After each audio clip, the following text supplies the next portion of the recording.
Mahilig ka rin bang mag-nature tripping or mag-aakyat sa mga bundok? Marahil ay nakakita ka na ng mga ganitong bagay. Hi guys! Welcome to my vlog and I am Jose, and for this video pag-uusapan natin ay yung pay trap. Ano ba ang pay trap? Ito ay yung mga nakikita mo sa bundok na mga dahon na kusang gumagalaw kahit na wala namang hangin. Usually, gagalaw lang yung mga dahon pag may mga insekto, halimbawa nasa tubig siya, andyan yung katawan niya, may kumakain dito, dun lang siya gagalaw-galaw.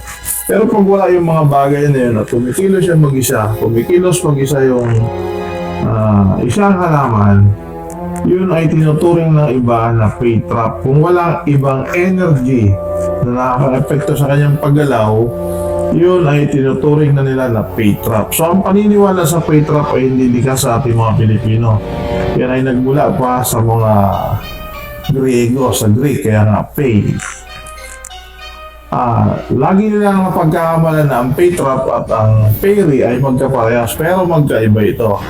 Ang fairy, yan yung mga sinasabi dito sa Pilipinas ng mga engkantada, mga ganon, yung may liit na may pakpak na, di ba, yung mga ganon lang kalalaki.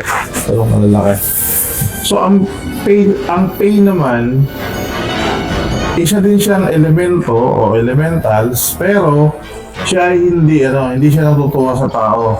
Nililin lang niya ang tao at dinadala sa kanilang, ayon sa paniniwala ng mga naniniwala dito, ay dinadala di umano sa kanilang dimension at paglalaroan doon ng tao.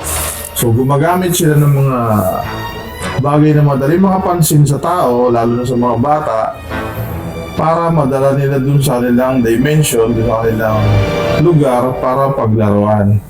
So ito nga yung mga sample sa mga sinasabi nila, yung mga dahon na yan na kumakaway-gaway. So personally, nakakita na ako ng mga ganyan. Kasi madalas ako nasa bundok at madalas akong nakakita ng mga ganyan dahon. So dahil napanood ko na yan sa YouTube na kumbaga hindi na yan bago sa akin, hindi ko na siya ginagalaw o hindi ko na lang siya minsan pinapansin. Pero sabi rin ng iba, ng mga ibang naniniwala dito sa Pilipinas, yung mga namumundok o yung mga palaging nakikipag-interact sa nature, yan daw ay paraan ng pag-greet ng mga elemental sa tao. Kumbaga, gusto lang nilang mapansin, dito kami, kasi alam nilang hindi natin sila nakikita. So gumagamit sila ng mga dahon para magpapansin sa atin.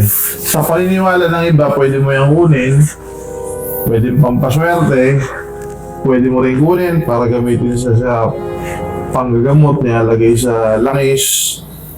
So maraming paniniwala. So ikaw, nasa iyo kung ano rin yung paniniwala mo. Pero kung naniniwala kang pay trap ito, o duda ka, siyempre sundin mo yung nasa loob mo, sundin mo yung dinidikta sa'yo ng kutob mo. Baka mapahama ka pag hindi ka sumunod. Or sabi nga nila, curiosity can kill a cat. Sabi.